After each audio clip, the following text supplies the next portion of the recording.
Hello and welcome to Never Seen It, a podcast about movies we haven't seen yet. My name is Trent. I'm here with my wife, Betsy. It's me! Hey, Betsy. It is August, so we are starting a brand new series. So actually, we're revisiting an old series that we did last year that was pretty popular. We're restarting our Decade series. It is a new year. It's actually an old year. We're already halfway through it, but Shush, quiet you. We are going to revisit movies from decades past that are celebrating its 10th, 20th, 30th, 40th, so on, all the way back to 1963, starting with The Great Escape. We're starting in the 60s. Yes, we're starting with 1963 with The Great Escape. Betsy, neither of us have seen this movie. We have not seen The Great Escape. And I know precious few things about it, but why don't you start off with what you know about it? So the star of this movie is Steve McQueen. Yes. And this is somebody who to the 60s is really relevant as far as movie stars go. Yeah. So it's kind of good that we're covering something he has done. And I have never seen a Steve McQueen movie, to my knowledge. I would doubt it unless you've seen Bullet. Which I haven't. And I also haven't. But I have seen two of his other movies. I saw Papillon and I saw the original Thomas Crown Affair. Okay. And one of those I just saw last year for the first time. So I also am kind of a novice when it comes to Steve McQueen. And Steve McQueen was one of these guys who did do a lot of movies. He was like really hot and heavy for a while, and then he just kind of disappeared, and then he died young. Right. He burned hot and then he died young. Yeah. That was kind of his whole thing. But in the 60s, he was really a big deal. Yeah. One of those, like, this is what a man should be kind of guys. But Right. he also did action and drama and comedy, kind of this blend of all the things. Mm-hmm. So I know he's the star of this and that they use footage of it in Once Upon a Time in Hollywood. Right. Tarantino uses footage and then replaces one of the characters. It might be Steve McQueen. Was it Steve McQueen? Yeah. Okay. They replace him with Leo in that movie as if he was actually in it. Obviously. Yeah. And there's a whole other group of people in this. I want to say James Garner is one of them. James Garner. And I think Charles Bronson is also in a very early role. Yeah, and other than them, off the top of my head, I don't remember anybody else, but I'm sure I'm going to recognize other people. Okay, so that's the people. What do you know about the actual movie? It's a prisoner of war camp during World War II. Yes. So it's the Nazis, it's a bunch of American soldiers, and they're trying to escape this camp. Indeed. And I don't really know what happens along the way, except that this movie is 3 hours long. Indeed. So it's kind of one of those epic 1960s movies. And I'm going to say it right now, just the vibe I get, I think this be a dad movie. It is. This is because, number one, it's all dudes. I don't know if there's Right. a single woman in the cast. I would doubt it, given the setting. Yeah. It would make sense that this is all men, or very, very few women. Yeah. And as far as like the plot or anything else other than that, I know the means of escape. It's a tunnel, isn't it? Yeah. They're digging a tunnel. They create a tunnel system in order to escape. And the only reason I know that is through other means, like other media. They referenced tunnels in this thing. I'm gonna bet this is a movie that is heavily referenced in other things. Yes. So there's gonna be parts of this I recognize, Yeah. not from the source material, but because other people spoofed it. It is that kind of a movie. Yeah. And I don't really know if this movie what was like recognized by the Academy in any way. I don't know if it won idea. anything. We're going to have to look that up after we're done watching it. But it is one of these classic movies that we just completely missed out on because, well, the runtime is also very intimidating. Nobody's going to just sit down and watch a 3-hour movie just for shits and giggles. No. Unless you're a dad and you really love The Great Escape. It's one of those movies that is on for like the entirety of an afternoon, like a Saturday afternoon, Yeah. and a dad is just sitting in his easy chair watching it. Or quote unquote watching it as he sleeps through half of it. Exactly. For me, growing up, that was actually the Shawshank Redemption. That's what your dad would watch? That's what my dad would watch, amongst like other like Clint Eastwood movies and John Wayne movies, but none of those are like 3 hours long. Listen, it was stuff from this era, though, for my dad. Yeah. It was usually a Cary Grant movie. Yes. But same vibe. Like, we put it on, we take a nap. When we wake up, the movie's still going. We watch a few minutes, we go back to sleep. So we're going to have to stay awake through the whole thing. And through the power of podcasting, you don't have to sit through it all. We're going to go on and watch it, and we'll be right back after this.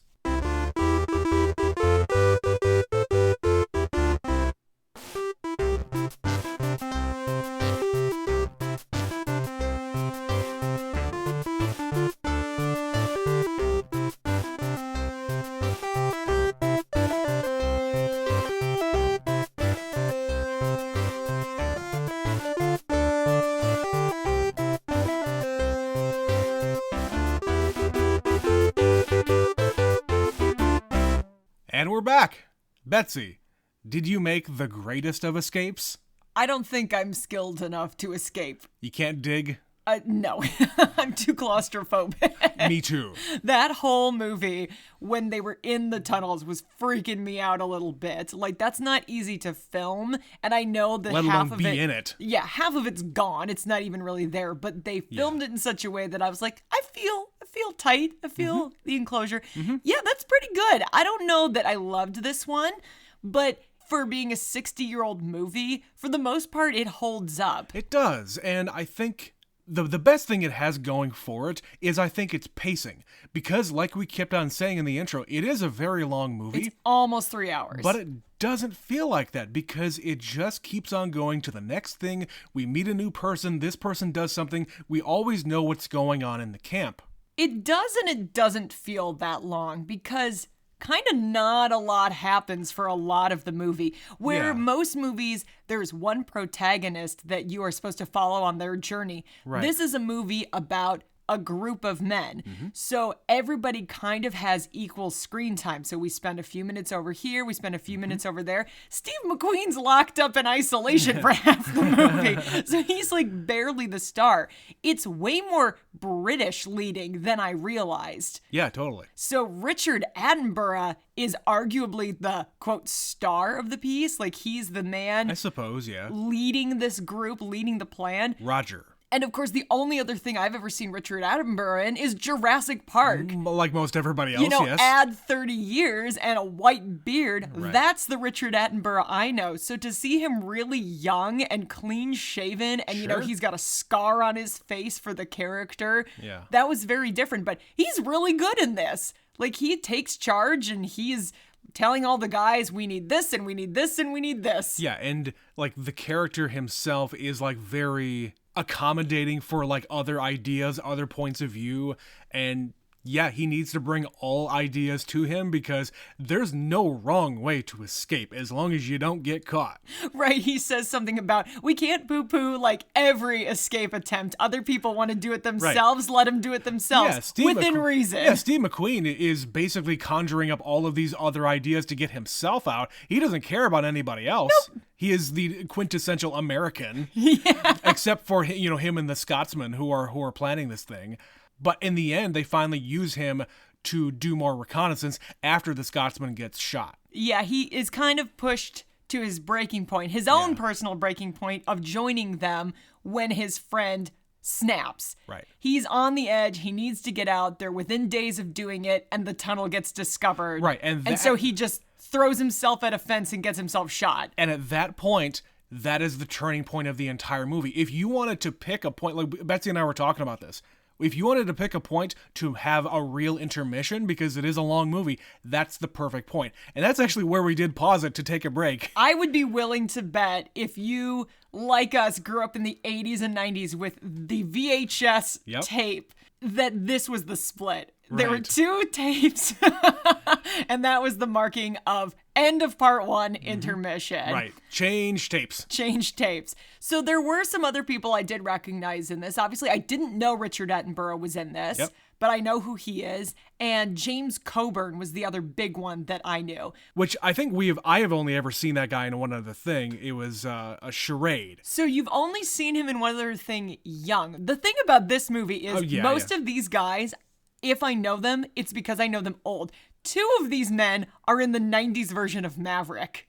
Yeah. And one of them is James Coburn, and the other one is James Garner. Indeed. So that's another person who I have not seen a lot of his stuff young. Like, he was the original Maverick. James Garner was on a TV show. He did a lot of Westerns.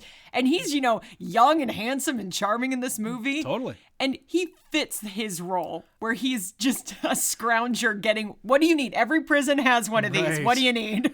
He's the guy who can get it for you.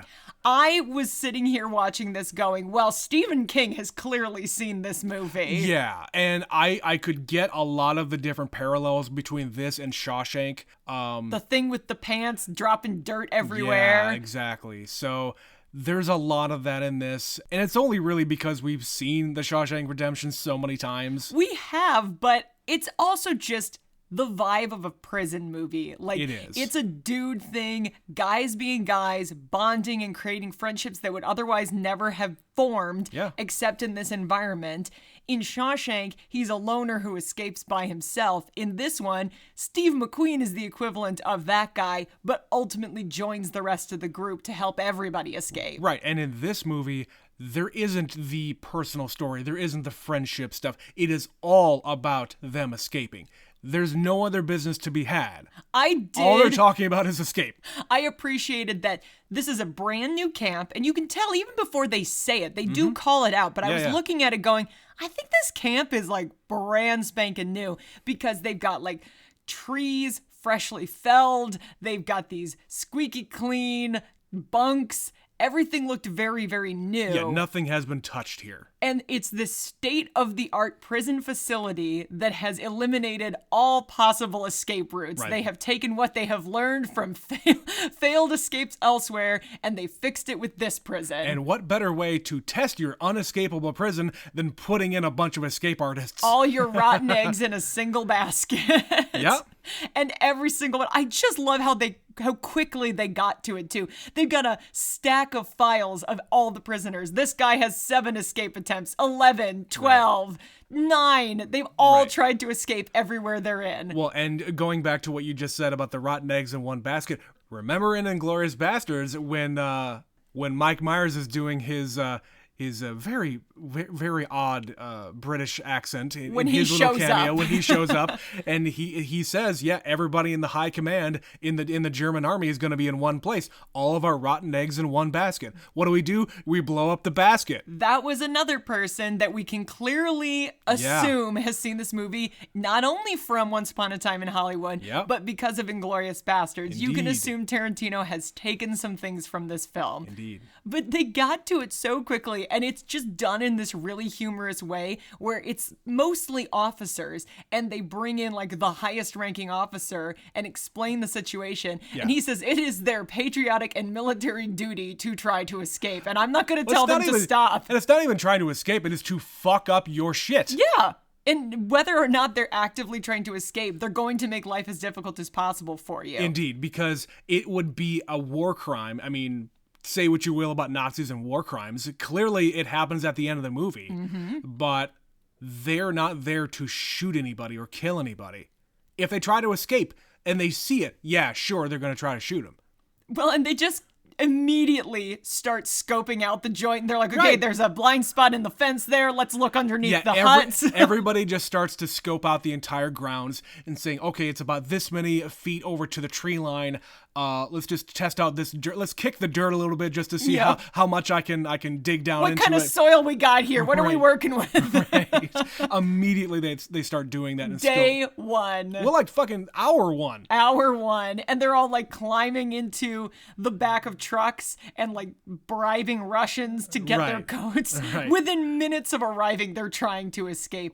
And testing everything out because they don't have a routine yet. They're assuming that they're just a bunch of fucking dumbass Nazis. Mistakes will be made because it's a new place and it's a new group of people. Yeah, and it stands to reason that, these guys are getting their orders from a lot higher up, and maybe you're going to put some experienced guardsmen in here. Maybe a mixed bag. I don't know.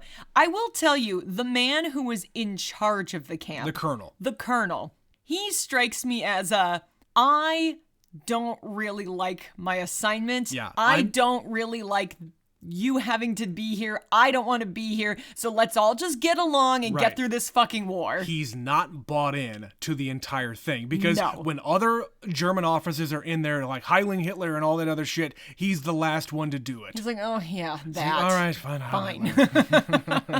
And just throughout the whole movie, you kind of get that sense that he's willing to overlook a lot of things. Right. Because he's just trying to keep his head down and get through it. He let the entire July 4th celebration happen. Oh yeah, he doesn't know that they're making moonshine in that tent down there. Sure, but why would he really have a problem with that? It's prisoners who are blowing off steam. Let them have their celebration as long as they don't get out of line. But the one thing that you should be considering is Moonshine is highly flammable and let's just say explodable. Oh, if yeah. that's a word. They could have had many ulterior motives for what they were going to use that for. Right. But what you're seeing them do is just drink it. Clearly, they are not trying to do anything in full view of all of the other guards. And they never use it for anything else. They just want to get drunk. Yeah. But there's a lot of that goes on in this movie. Like, James Garner has an entire cabinet full of food, and they say it's from the Red Cross, which I find interesting. I don't know that much about history in this time frame and this specific place. Right. Yes, the Red Cross was delivering packages, but it's just interesting that, the American Red Cross or the British Red Cross would be able to get packages through German lines and actually expect them to reach the people that they're supposed to reach. And who knows if it's actually from the Americans or the British. It could be from the neutral countries surrounding. Maybe. It could be the Swiss. But they just have a lot of luxuries in what is a prison. And they're just kind of living their lives and getting away with a lot of stuff. Think about it. They're not just regular run-of-the-mill prisoners. These are officers. So they are treated differently. They have a higher expectation of treatment of prisoners of war. That makes a lot more sense because it was bothering me. Like, the tone of this movie is weird if you consider it a prison. Like, they're all just kind of getting along. Right. I was expecting more like beatings and punishments and people getting into trouble. But you're not allowed to do that to officers. No, that's the thing. That makes a lot more sense because it was kind of bothering me why this seemed like it's not so bad here. Well, and the only thing that actually happens that is like untoward amongst the prisoners is a staged fight at the beginning just to get the attention of the other guards. Draw the attention this way, make a distraction. And of course they all have like routines, like a bunch of con artists. Oh, we're going to play that game? All right. And then they just jump right into it. Well, they have a shorthand. They have a code for all of these different things, including everybody's job. Because during an escape plan, you have to have this many guards, you have to have this many scavengers, you have to have this many forgers. Security, tailor, smuggler, Right. like what do you need? Right. Everybody has a talent and you are put to use. Yeah, it's like watching Ocean's 11, except instead of trying to break in, they're trying to break out. Kinda. But yeah, they're kind of just chilling out for most of the movie, and you just get a lot of these humorous scenes of digging in the dirt and try to figure out how to hide the dirt. Okay, we need to dig the tunnel more, but we're never going to do it if it keeps collapsing, so we need wood. And then they steal the wood, and there's, we didn't warn that guy, and now he falls through 3 bunk beds. Yeah, they're making jokes and befriending some of the guards who are more susceptible, and there's that one scene where they're down in the hole and there's going to be an inspection happening and they have to quickly come out of the hole, and one of the guys just strips naked and gets into the shower and starts taking a shower, and when the guard comes in it's like, what are you doing? I'm taking a shower, I'm stinky. And what are you doing? I'm watching. I'm the lifeguard. They have fun with it because they have to. Otherwise they would be going insane. Every one of these guys, after a certain amount of being locked up. Right, and all of them, in some capacity, have been in prisons before and have escaped, or at least tried to escape. Right, and there's also this through line of the actors in this movie, because, number one, I didn't know this was actually based on a true story. Absolutely. So, 76 people ended up escaping from this camp. Yeah. And a lot of the actors in this movie were in the military, or some of them even were prisoners of war. Right. So they had touch points for understanding what it is they're portraying here on the screen. Yeah, one of the things that I read about James Garner was he basically took his character of being the scrounger from his own experience of being a scrounger in his company when he was in the Korean War. Well, and when things are hard to get, there's always one guy who's like, fuck that. I'm going to figure out how to get it. Right. Or I'll make it work. Like in this movie, he's stealing shit off trucks. He's like... They're like blackmailing people, and he's like pickpocketing the guard and taking his wallet. Yeah. Oh, we need paperwork. I'm going to take his whole wallet. Right. Will that work? That's what I was saying. He was trying to befriend this one guard who he thinks is susceptible to his charm because he's quite charming. He's He's very charming in this. Well, even in the first time we see him, he's hanging around a truck kind of poking his head through the window, and the guard catches him like, what are you doing? I'm stealing tools. Well, what do you think I'm doing? And like later on, he's like there's a distraction happening, and he quickly jumps into action and goes underneath the truck and like grabs one of the tire irons from there to fashion it into a pickaxe that they used to dig through the initial foundation of the building.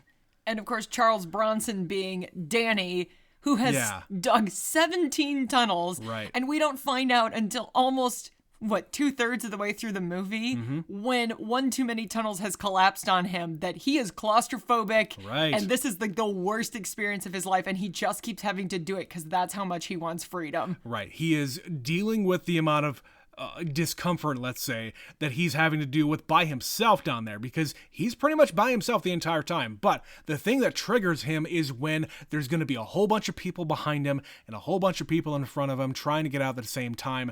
I get that. Like, there are people who have the fear, like if they are in a tight space, and like people have nightmares about this stuff. If they're in a tight space and there's like people behind him and you get stuck and you have a bunch of people who are trying to like push you and push you and push you and like you freeze. Yeah. Yeah. It's a legitimate thing. I had to get an MRI done, and twice. This was the weirdest thing. The first time, I was actually very calm, and you're in there for like 20, 30 minutes, and I'm just listening to the rhythm of the machine going tick, tick, tick, and it was totally fine, and I made it through it, and it was not a big deal. Then I had to go in a few weeks later and do it again, and I don't know what triggered me. I think it was because I had my hands in a certain way, and then the nurse like touched me, and I suddenly became aware of the boundary of the machine. They pushed me in, and I'm like, and they give you a little button in case you panic, and I'm holding on, and it's like, it's fine. And then I was like, nope, I'm panicking, and I'm like frantically pushing this button, get me out. So yeah, I completely understand this guy. I get that. And they do a really good job, like I said, of depicting this is a small tunnel. It's barely wider than their shoulders. Right. It's maybe twice as high. See, and you talk about the shoulders, when they get on those little carts, you're basically just on your chest is on there. You have to like Superman your way throughout the entire thing, because if your hands were by your sides, you wouldn't be able to fit. Oh my God, I couldn't do it. I genuinely don't think I will take prison. How bad do you want to escape? Not that badly. I think I'm getting 3 meals a day. I'll survive. No, I think, no, I got to get out of there. You would put up with it if it meant freedom. Indeed. But they do have all these distractions throughout that are pretty funny. I liked the guy who's conducting a choir in the middle of summer and they're just singing Christmas carols. Well, that, and they were also reciting O Come All Ye Faithful to try to like muffle what was going inside of the building right behind them. And hey, there was like 15, 20 guys out there, you can probably belt loud enough to muffle whatever's happening. Well, and they're going to such lengths. It's not just dig a hole and escape. Like, they are making an air pump, and they're making tubes. I don't know where they got all these little tubes of metal, and they're hammering them together while the choir sings to make this long pipe to go under this. And they say it's like 325 feet or something they have to dig. Something like that, yeah. So they're sort of eyeballing it. They're digging completely blind for months on end. 3 of them. There were 3 different tunnels depicted in this movie, which, by the way, they revealed fairly recently, like this stuff was declassified or whatever it was. There were actually 4 tunnels at this prison. They kept it a secret. The other one was called George. So anyway, yeah, you have to basically eyeball it to try to get an estimate to get to the tree line. And I figured, okay, they got to get to the tree line, because if you keep on digging, you're going to start hitting roots. And they do depict in this movie, there are roots coming out of this dirt. But it's like grass and plants. Right. So shallow roots. It's very shallow, and maybe it's like it's the roots of trees that were already felled. Mm-hmm. So, yeah. I would be really curious, because at the end of this scene, all of their troubles, they're short, but they've already done it. There's an air raid. It's kind of the perfect conditions. They got to go now. And all of the paperwork that they have forged is for that day. For today. So if they were to actually check the date when they get out, assuming that they get out, they're going to see, oh, there's a problem here. You have forged paperwork. Come with me. It's outdated. Yeah. Yeah, or they're going to have to start again on all the paperwork. But they Yeah. miss the tree line. They're too short. This is a great shot, and I'd be curious exactly how they executed the hole in the ground, because these guys are truly just crawling out of a hole. Sure. Like, did you just dig like a 6-foot hole and have all these guys I don't come know. up out of it? I don't know what they did. I would love to see some behind the scenes as far as that specific element was concerned. And they actually managed to get quite a few people out Sure. before somebody fucks up, which is what always happens when Of you're trying course. to get 250 men out of here. That was a lofty goal, but you gotta aim high. Yeah, because I think what they say, like every other escape attempt that they've made, it's like 5 or 10 people. Yeah, like Something a dozen. like that. Yeah. And so this guy's But like, this is fuck a it, lot of we're people. going. This is a lot of people who have a lot of talent. So let's put all of this talent to work. That's the thing that the Nazis fucked up here. They put all the escape artists in one thing.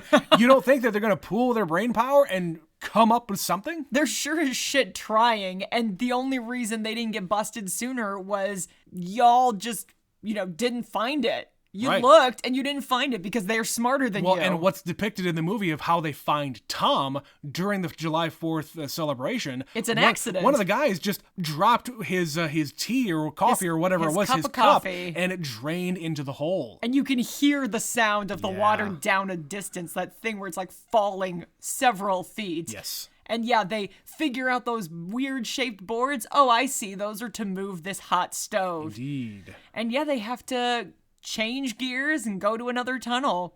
But it's all worth it to get 76 guys out. And this is where I wasn't expecting the movie to go this long. Like there would be this final third chapter. Right, Where but we're escaped. And because we have the benefit of the fact that this was a real event, you are actually able to depict, okay, these guys went this way, these guys went that way. This is how these guys got caught. This is how these 50 guys were all caught and executed. And in the end, only 3 people actually escaped for this attempt to escape everybody. They didn't get caught. Everybody else got rounded up. Right. But yeah, it turns into like trains, planes, and automobiles. Everybody's just Kinda. like, this guy gets on a train, and those guys get on a train, and that guy steals a bike, and he steals a motorcycle, and those Right. dudes find a little boat. Well, yeah, those 2 guys who got on the boat and found this Swiss boat port, they got on the boat and those 2 guys escaped. And then the other guy who escaped to France, who I think one of the best scenes in the movie was that scene of him at this cafe outside. And then the 2 guys behind the bar say, "Oh, monsieur, the phone, it is for you. It's for you. Come here, take the get phone." over here. You're fucking this all up, but we don't want you to die. The resistance is gunning down those officers. Get the hell Yeah. out of the way. Right. It's like fucking drive-by in France. And he's like, "Oh, you resistance? Yeah, are you English? No, I'm Australian. I'm You want to help me?" Yeah, there's no Australian accent there. No, It's he's real bad. It's not good. He's not on screen that long. He doesn't have No. that many lines, so it's fine. Like I'll let it go. But yeah, those 3 get away and manage to stay away. But the whole rest of the movie becomes this game of rounding up all the escaped prisoners. Mm-hmm. And you think, oh man, some more of them are going to get away. You don't expect for it to be 50 guys Right. who all get rounded up, and they're just kind of one at a time. Like one of the guys is on the platform, and at the beginning of the movie, when Bartlett gets dropped off, there's this specific officer that says, if you escape again, we're going to kill you. Right, those guys are Gestapo agents, Mm-hmm. and the people who are there at the train station as they're getting off, they're also the same dudes. Yep, so they're watching everybody's faces. And they recognize that guy. So one of their friends, who's Yeah. the doctor from NCIS. I don't know if you recognize that man. He's much, much younger. Not that we watched that show very much. No. But I'm aware of it enough to know he's on that show. All right, Mac is the character's name, but yeah, he tackles the one Gestapo agent because he thinks he recognizes Roger up at the front of the line, and yeah, gets tackled and ends up getting shot. Yeah, he basically distracts the guy so Roger and the other dude can get away. Right. And he gets shot. And then one of the dudes is blind. Like, this one, it was kind of weird. Like, they just sort of throw it at you. By the way, he's blind now. Right. Some weird myopia? Myopia? Yeah. Something like that. A medical condition. Progressive myopia. Where he can see up close, but he can't see far away. Right. Which is, I mean, it's essentially a very quick descent into blindness is essentially what happens here. His eyes are useless in this situation. Right. But he escapes with James Garner. And again, you think those guys are going to get away. They make it to a fucking airfield. They get a plane. They fly. And then something goes wrong. The plane has to come down quickly and they crash. And the guys are right behind him. The agents spot him. And that guy gets gunned down. Which I don't really understand why. Because he was just fucking standing there. I don't know. And the he was soldiers shoot him. He was turning around to run away, I think is what was happening. They assumed he was going to run away, probably. Whatever. Because he was just turning around to say, hey, I think something's going on behind me. Still.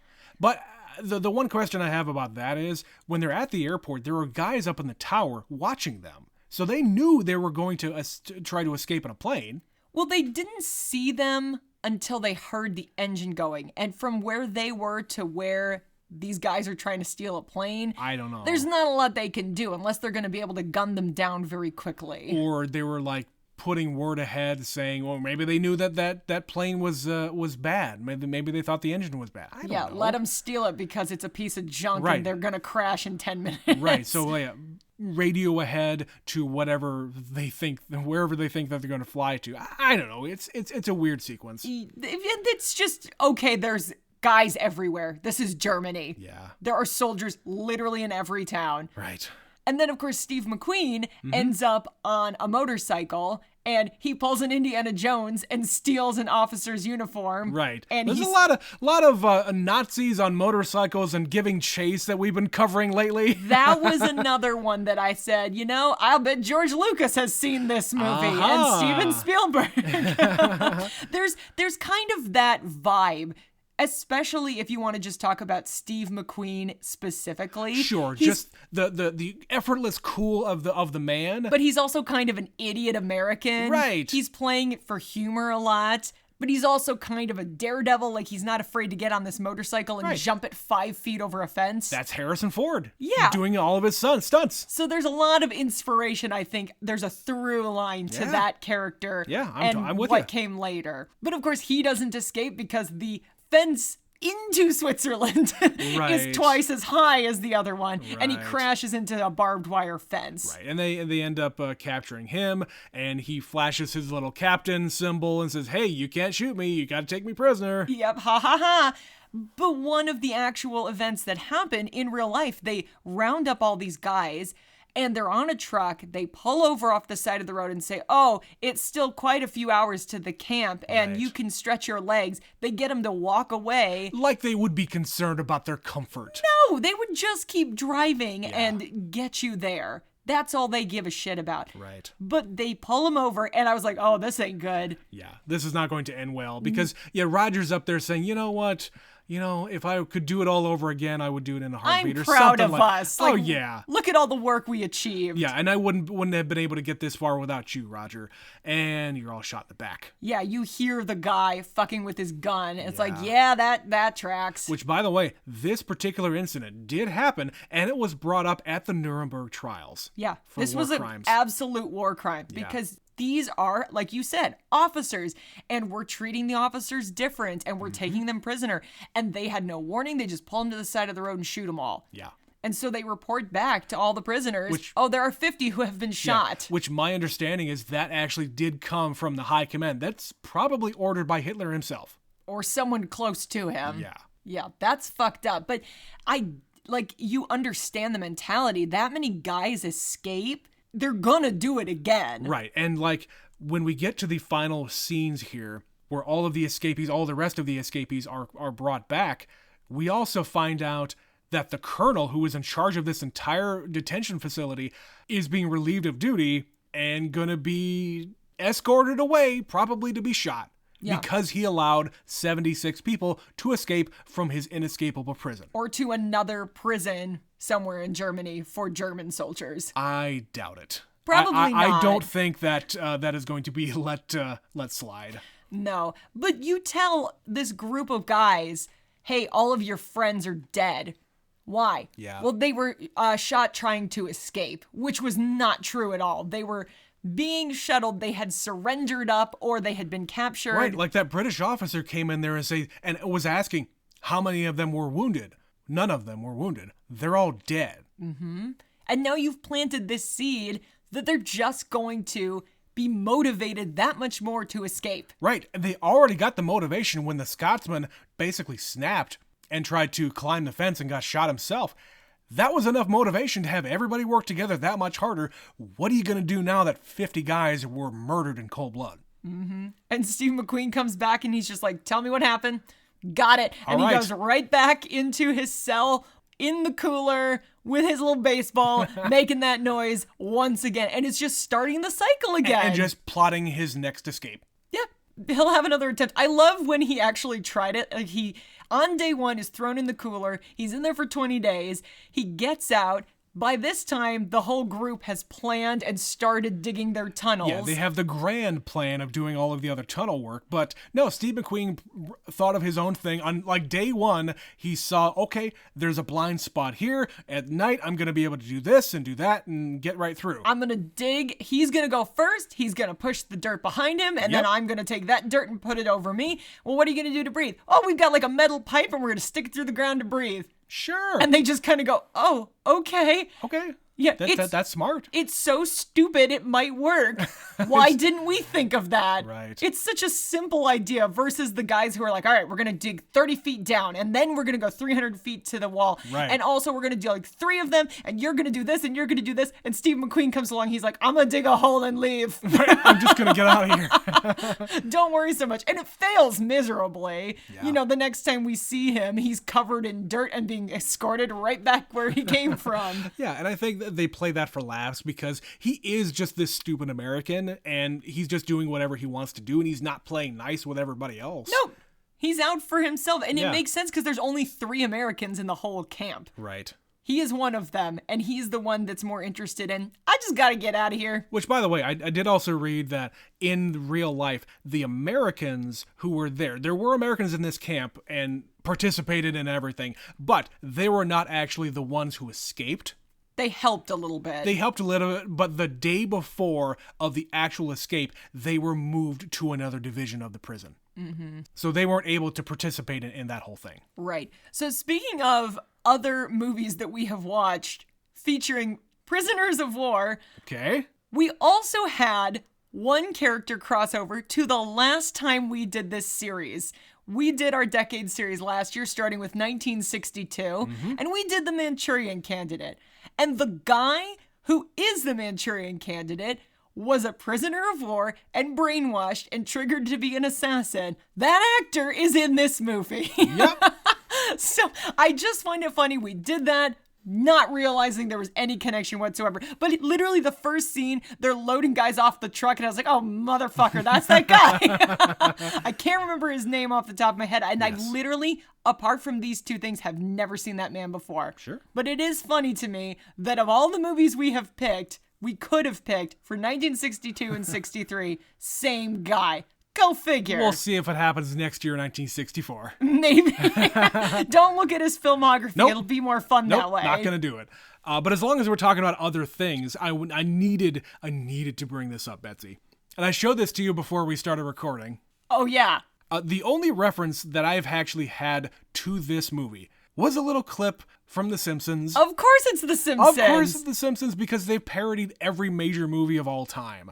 It is a scene where Maggie the baby is put into some kind of school or like daycare or something like that, amongst a bunch of other babies. And it is treated like a prison camp.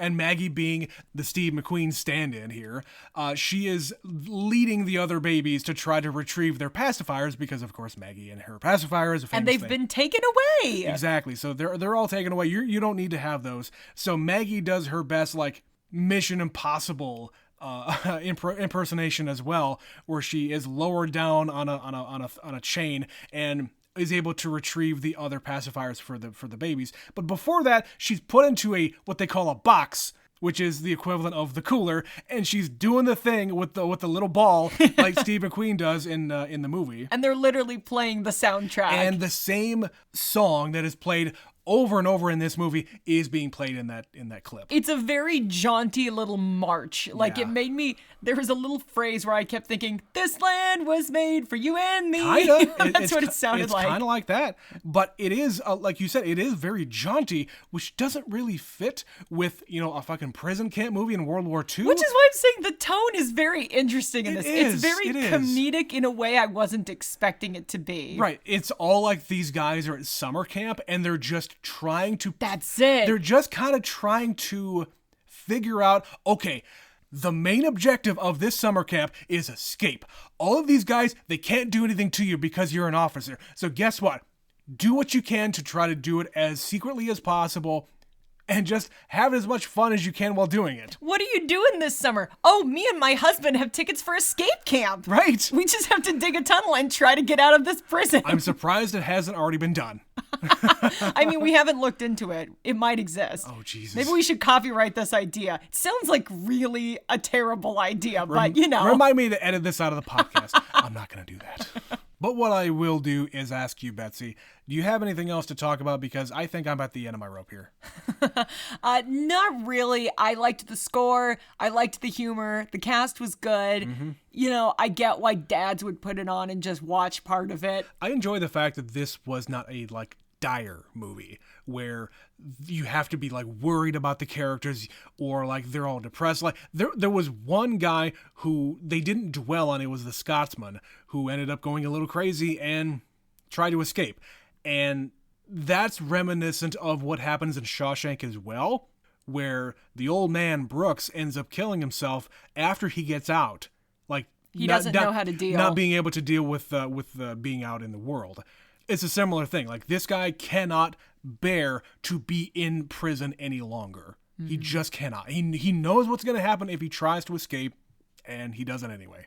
But overall, I like this movie. As a 1963 movie, I think think about all the movies that were coming out in the 60s, where, yeah, you still had a lot of Westerns, yeah, you still had a lot of war movies, but this comes at it from a different perspective. It's about prisoners of war. It's not about war itself. And it's also not making the audience face their inner demons or be challenged in a way that they're not ready for yet. A few years later, movies become much more challenging to the audience. So we'll see as we get to 73 what that looks like. Yeah, so we're going to continue on doing our little decade series. Again, what we are doing, we are starting in 1963. We're jumping every 10 years and covering one movie from every decade from that year, if you haven't already figured out what the hell we're doing yet. So, if you would like to talk to us about 1963, 73, whatever, email us, neverseenitpod@gmail.com. But until we start getting emails about this series, we want to cover an email we got a little while ago about a different world war. This one comes in from Mitch from Saskatoon about All Quiet on the Western Front, which was an Oscar movie that we covered last year.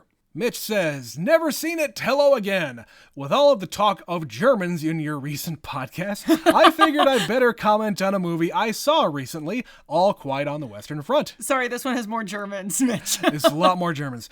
I found it at the library recently, which only had gotten it on June 1st. So I'm pretty sure I got to be the first one to check it out at my library. So yes, use your local library, They're guys. great, guys. There's a lot of stuff at the library. Go check it out. I can't remember all the details of your episode, but this was a great historical film, great in general, really. The look was great, the history was super accurate, and it was about as real of a film I have ever seen. Probably better than the Saving Private Ryan D-Day scene. My absolute favorite part of this movie was the sound. Lots of daunting music that really heightened the tension. Loved it. Yeah, that was by far our favorite part as well. The score needed to win the Oscar, and it did. Yes, indeed. He finishes, just wanted to chime in on that. I had wanted to watch this for a long time, but didn't have access. Worth the wait. Mitch from Saskatoon. There's a lot of Ozoon. Thank you, Mitch. Thank you, Mitch.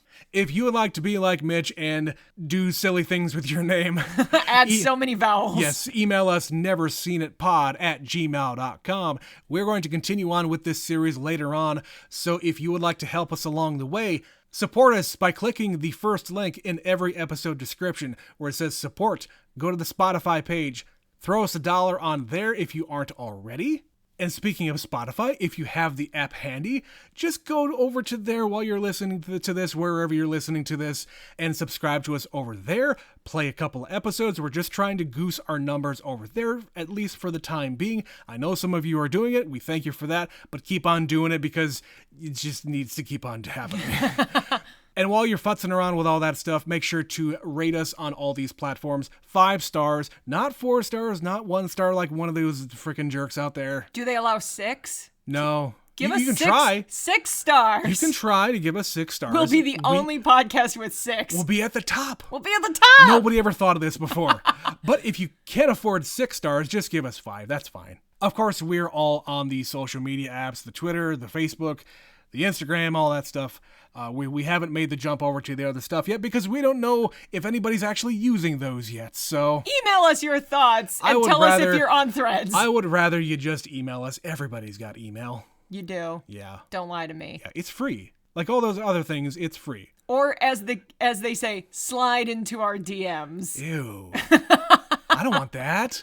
Well, it's another way people can reach out, Trent. It's true. They need to know. DM us. If you want to be anonymous, you can request to be anonymous. We don't have to say your name like we do everybody else. Give us a funny name with lots of vowels in it. Yeah, that'll work. But before we get in trouble here, I'm going to end the show. Betsy, thank you very much for sitting with me and watching this 3-hour movie. We did it! We did it. 1973 is next. We'll be back with another episode of Never Seen It. My name is Trent. My name is Betsy. We'll see you next time. Bye!